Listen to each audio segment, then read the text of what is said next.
요한복음 18장 28절부터 40절 말씀입니다. 요한복음 18장 28절부터 마지막 40절까지 말씀 한 절씩 교독하겠습니다.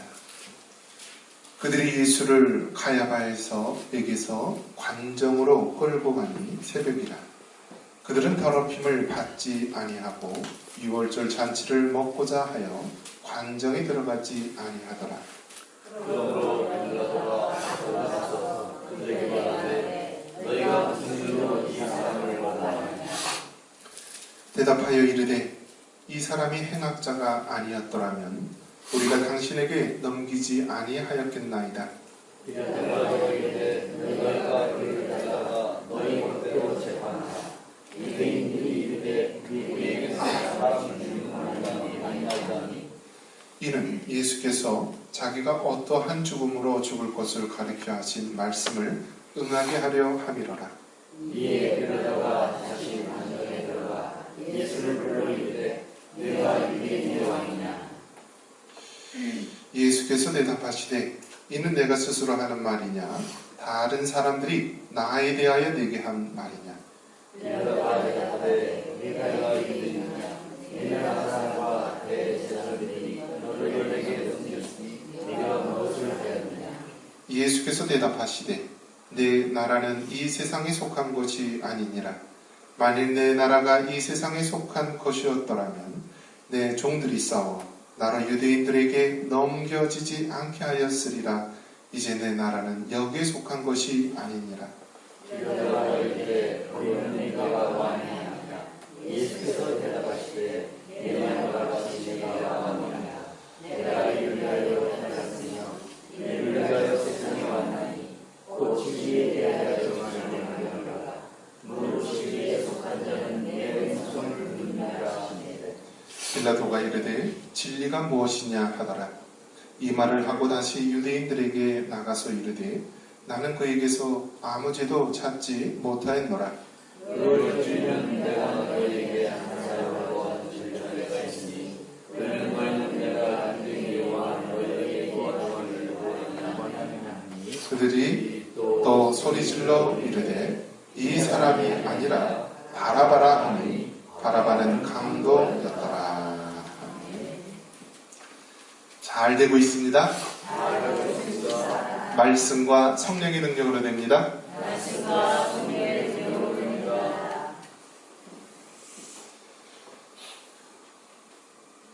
한번 따라해 보겠습니다. 네가 유대인의 왕이냐?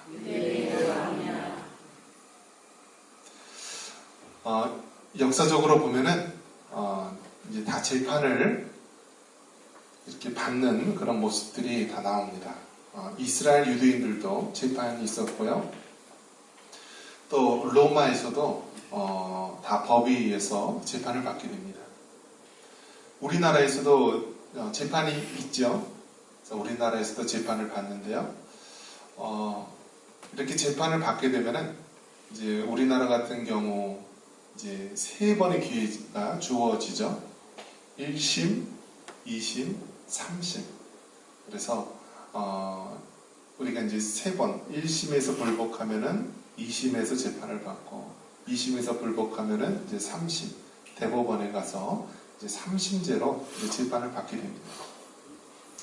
재판을 받게 되면은요 꼭 어떤 것이 있냐면은 죄형 법정주의라고 해서 이 죄가 법 조항에 있어야 되는 것입니다.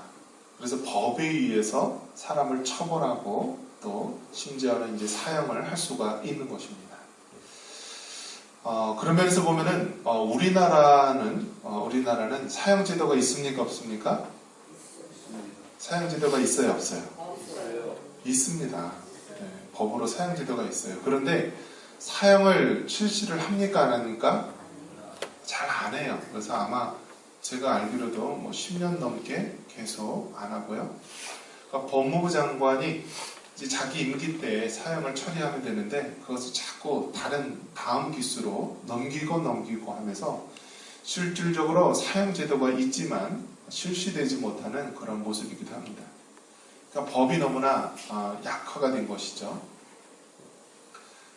중국 같은 경우에는 이제 역사적으로 아편 전쟁이 있었기 때문에 이 마약 관련 사범들은 아주 엄하게 다스린다라고 합니다.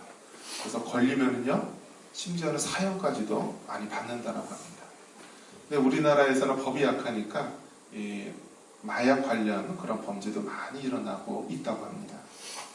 심지어 어떤 나라에서는 우리는 이제 마약류에 포함되어 있지만 캐나다나 다른 나라에서는 이 대마초 같은 경우에는 의료용으로는 허용을 해주고 그런 나라도 있습니다. 즉, 이 법이라는 것이요, 나라에 따라 다르고요, 시대에 따라 다르고 여러 가지 상황에 따라 다릅니다. 예수님 당시에도 분명히 법이라는 것이 있었습니다. 그 당시 이스라엘 나라에서는 이 성경 말씀, 이 율법이 있었습니다. 율법.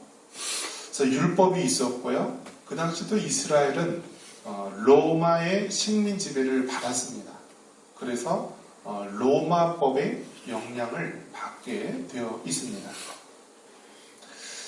자, 그런데 여기서 보면은요, 이제 이 많은 이스라엘 백성들, 그들이 예수님을 이제 잡아서 대제사장에 이제 데리고 갔다가 불법적인 이제 재판을 하고 그를 이제 예수님을 이끌어서 이제 로마 이제 식민지 하에 있으니까요, 로마 총독의 재판을 받게 됩니다. 바로 빌라도이죠. 본디오 빌라도. 그래서 결국 이 재판을 통하여서 예수님은 채찍에 맞게 되고요, 십자가에 달려 죽으시게 됩니다.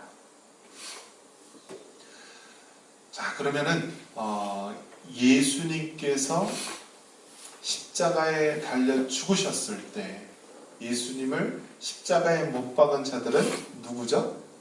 로마 군병들이었습니다. 군병. 로마 군병들은 누구의 명령에 의해서 그렇게 행한 것이죠?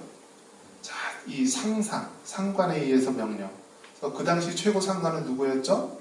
그 당시 유다 총독이었던 본디오 빌라도였습니다. 본디오 빌라도.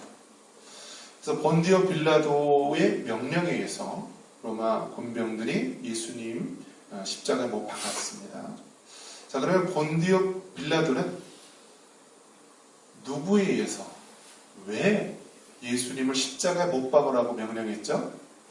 이스라엘 군중들에 의해서 그 당시 종교 지도자였던 대제사장과 서기관들과 바리새인들, 이런 사람들의 강압적인 요청에 의해서 예수님을 십자가에 못 박으라고 했습니다. 자, 그러면은 한번 보십시오. 예수님을 십자가에 못 박은 사람은 로마 군병이고, 로마 군병은 본디오 빌라도의 명령에 의해서 했고요, 본디오 빌라도는 이스라엘 백성들, 그들의 요청에 의해서 한 것입니다.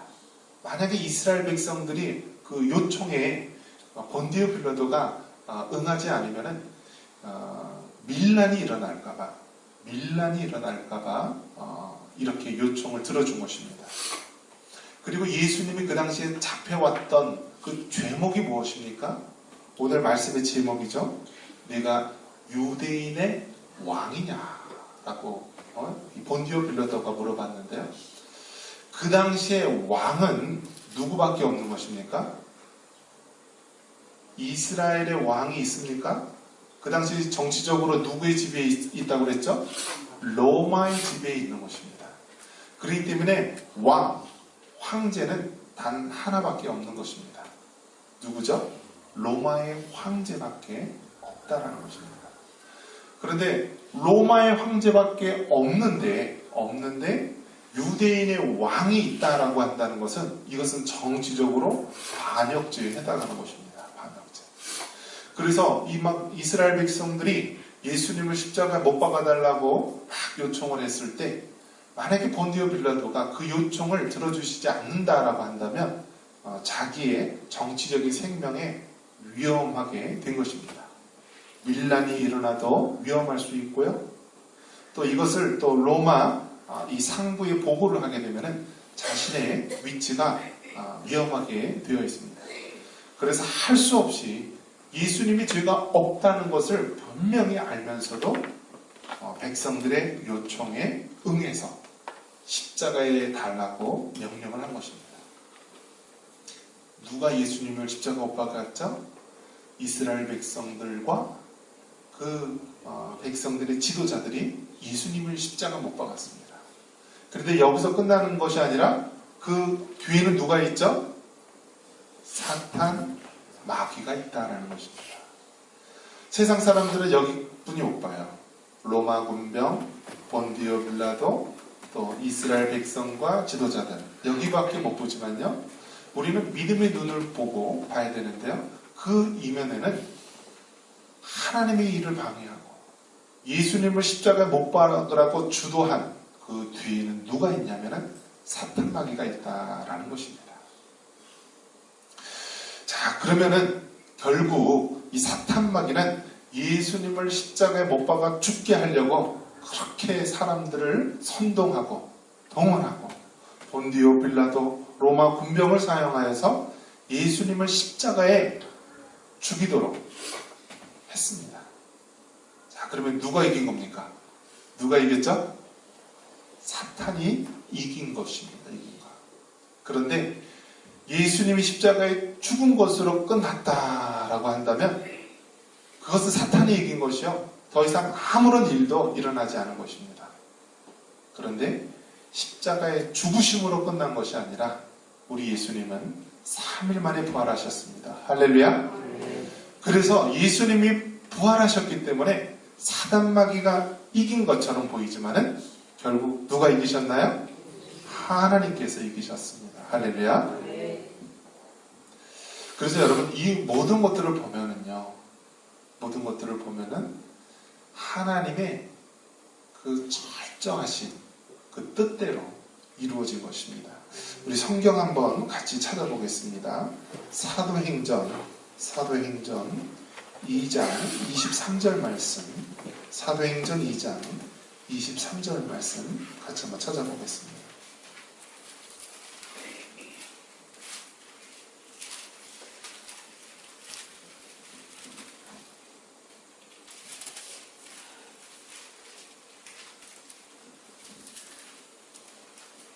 사도행전 2장 23절 같이 한번 읽습니다. 그가 하나님께서 정하신 뜻과 미리 하신 대로 내준 바 되었거늘 너희가 법 없는 자들의 손을 빌려 못 박아 죽였으나. 자, 여기서 보면은요, 하나님께서 정하신 뜻이라고 말합니다. 한번 따라해 봅니다. 하나님의 뜻. 여러분, 예수님이 십자가에 못 박혀 죽으셨을 때 사탄 마귀가 이긴 것처럼 보였습니다. 그리고 많은 사람들은 야, 우리의 목적이 이루었다라고 환호하고 좋아했습니다.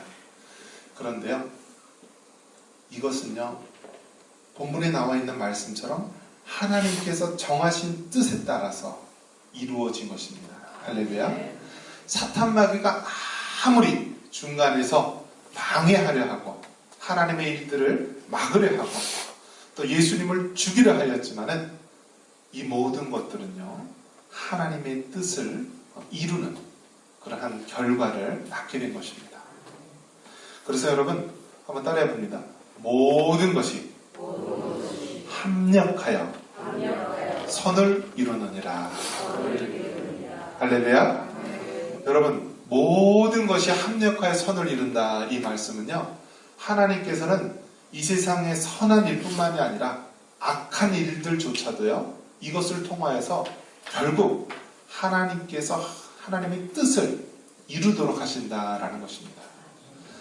아무리 사탄 마귀가 하나님의 일을 방해하려 하고 사탄이 예수님을 십자가에 못 박도록 그렇게 하였지만은 이 모든 것들, 선한 역사와 악한 역사까지도 하나님께서는 간섭하셔서 마침내 하나님의 뜻을 이루신 것입니다. 할렐루야. 자, 여러분, 이것을 생각한다라고 한다면 우리는 이 세상에 살면서 두려워할 필요가 없어요. 하나님께서는 이 땅에 있는 모든 것들을 하나님의 선하신 뜻대로 인도해 나가신다라는 확신이 있다면요, 우리는 두려워하지 않고요, 늘 어떤 기도를 할 수 있죠? 하나님의 뜻대로 되기를 원합니다. 여러분, 우리가 복음을 전하다가 순교를 당하는 분들 보면은요, 얼마나 안타깝고 또 얼마나 우리가 믿는 신앙이 나약해 보이고 힘이 없어 보입니다. 토마스 선교사님은 이제 복음을 전하기 위해서 이 제너럴 셔먼호를 타고 이 대동강을 따라갔는데 제대로 복음도 전해보지 못하고요, 자기가 타고 온 배는 이 화염에 휩싸여서 불에 타고, 본인은 성경, 한자로 된 성경 몇 권을 들고 이렇게 왔습니다. 복음을 전하러 이 땅에 왔지만은 결국 그 대동강변에서 목베임을 당하여 순교를 당합니다. 이걸 이렇게 보면은요, 얼마나 나약하고 어떤 면에서 보면 한심한 그러한 모습입니까? 그런데 하나님께서는요, 이렇게 연약하고 나약한 모습이고 비록 정말 그렇게 순교의 장소까지 안타까운 일이 벌어졌지만요, 그것을 통하여서 어떤 일이 벌어졌죠? 이 토마스 선교사가 그들에게 던져준 이 성경책이 어느 집에 종이가 귀하니까 이렇게 벽지로 발랐어요. 벽지로. 근데 나중에 선교사님들이 다 왔는데 이 사람이 이제 유숙한 여관에 보니까 온통 성경으로 도배가 된 거였어요. 그리고 결국 그 여관의 주인과 주변에 있는 마을 사람들이 예수님을 믿고요, 이것이 결국 평양 대부흥 운동의 전초적인 기지가 되게 된 것입니다. 할렐루야. 아무런 연약한, 심지어는 목베임을 당하고 힘없이 죽는 그 자리이지만요, 하나님께서는 합력하여서 선을 이루시고 마침내 하나님의 뜻을 이루는 줄 믿습니다. 자, 그런 면에서 본다면 여러분, 지금 우리나라의 현실은 어떻습니까? 지금 우리나라는요, 굉장히 이 다른 나라에서는 아주 위급한 상황으로 보고 있습니다. 굉장히 위급한 상황이고요. 이 해외 뉴스에 보면요, 거의 대부분 이 한반도 문제를 다루고 있습니다. 우리나라 뉴스에서도 계속 연일 보도를 하고 하는데요. 왜 그렇습니까?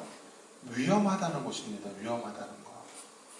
전쟁의 위협, 그리고 핵전쟁이 일어나면은 이 한반도 땅이 아닌가 아주 전 세계에서 노심초사하면서 바라보고 있습니다. 근데 정작 우리는 어떤가요?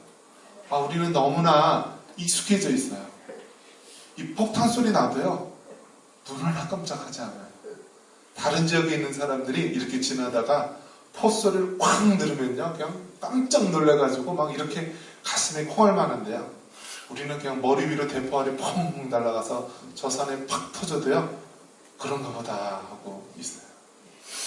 제가 한번 포천으로 가는데요, 미군 포사격을 하는데요, 저도 깜짝 놀랐어요. 이 연천에 사는 분들이 예전에 머리 위로 막 대포알이 날아갔다고 그래갖고 설마 사람들 머리 위에 대포가 날아가랴 이렇게 했는데요, 저도 이렇게 차를 타고 가는데요, 이쪽에서 미군 탱크가 대포를 펑 쏘는데요, 이게 제 머리로 휙 날아가서요, 저 산 있는데 팍 하더라고요. 터지더라고요. 지금도 그렇더라고요. 이 모습을 보면은요, 정말 우리가 당한 이 현실이 얼마나 두렵고 떨린지 모릅니다. 과거에는 어떻죠? 불과 한 20-30년 전만 하더라도요, 북한의 이 대포, 사정거리를 피하려고 사람들이 어디로 갔냐면요, 이 관악산 뒤쪽으로 포탄이 날라와도 포물선을 그리면서 떨어지는데 이 관악산이 막아줘서 그 뒤편은 땅값이 비싸다라고 합니다. 근데 요즘은 어떤가요? 이제는 그런 시대도 아니었죠. 지금은 완전히 우리나라 이 대포가요, 북한에서 쏘면은요, 이 거의 천안 이 부근까지 다 이 장사정포나 북한의 이 방사포의 사정거리가 되고요. 미사일은 다 제주도 끝까지 가고요. 이제 미국까지 가려고 그렇게 하는 시대입니다. 핵전쟁이 일어나면요, 지금 2차 세계대전 때 일본이 폐망한 그 원자폭탄 있잖아요. 얼마나 셉니까? 센데요. 이 원자폭탄은 이거는 이제 장난감 수준이라고 합니다. 원자폭탄보다 더 센 게 지금 북한에서 만든 게 뭐냐면 수소폭탄이라고 합니다. 수소폭탄. 원자폭탄은 핵 분열을 이용한 폭탄인데요. 수소폭탄은 핵 융합을 이용한 건데요. 이게 원자폭탄의 수백 배 위력이 되는 것이 바로 이 수소폭탄이라고 합니다. 그러니까 지금 뭐 관악산 뒤로 숨어도 소용이 없고요. 부산이나 제주도 가도 소용이 없다라는 거예요. 자, 이러한 사실을 우리가 접하게 되면은 정말 두려워할 수밖에 없습니다. 그런데 자, 한번 따라해 보겠습니다. 뜻이 하늘에서 이룬 것 같이 땅에서도 이루어지이다. 할렐루야. 여러분, 결국은 하나님의 뜻이 이루어지는 줄 믿습니다. 우리가 생각할 때는요, 정말 두려움에 떨 수밖에 없어요. 지금 상황이요. 그런데 분명한 것은 하나님께서 이 나라 민족을 사랑하시고, 지금도 우리는 알지 못하지만 하나님께서 계속 하나님의 일을 이루어 나가신다라는 것입니다. 정말 우리에게 어려움이 생길 수도 있고요. 또 우리에게 큰 어려움이 우리 생전에 만날 수도 있습니다. 하지만 우리가 놓치지 말아야 될 것은, 비록 우리가 고난을 겪고 이 민족이 큰 어려움을 겪는다 할지라도 하나님의 뜻이 이루어지면 되는 줄 믿습니다. 왜 그렇습니까? 우리 하나님은 선하신 하나님, 좋으신 하나님, 그리고 반드시 하나님께서 이 나라 민족을 통하여서 선하게 역사하실 줄 믿기 때문입니다. 내가 유대인의 왕이냐? 본디오 빌라도는 예수님에게 물어보면서 이런 생각을 했을 것입니다. 야, 나사렛 예수, 네가 유대인의 왕이냐? 내가 너를 살릴 수도 있고 내가 너를 죽일 수도 있는데 너 한번 나한테 한번 살려달라고 한번 요청을 해보거나 또 네가 핑계를 대봐라, 그런 마음으로 이야기를 했을 것입니다. 그런데 우리 예수님께서는 이 모든 것들을 통하여 하나님의 뜻이 이루어질 줄 믿었습니다. 그리고 아무 대답도 없이 마치 도수장에 끌려가는 어린 양과 같이 하나님 앞에 십자가의 제물로 드려집니다. 우리가 다시 한번 이 나라 민족 또 우리의 삶의 현황을 보면은요, 참으로 두려울 수밖에 없고 걱정할 수밖에 없지만 우리에게는 한 가지 기도 제목을 가지고 나아가게 됩니다. 하나님의 뜻이 이루어지기를 원합니다. 악한 사탄마귀는 예수님을 십자가에 달려 죽게 하고 이긴 것처럼 보였지만 결국 하나님의 뜻이 이 땅에 이루어진 것입니다. 저와 여러분 또 이 나라 민족, 우리를 통하여서 우리가 원하는 것이 있다면요, 하나님의 뜻이 이루어지는 것인 줄 믿습니다. 이 시간 우리 한번 통성으로 한번 이렇게 기도했으면 좋겠습니다. 하나님, 세상이 너무나 복잡하고 혼란스럽습니다.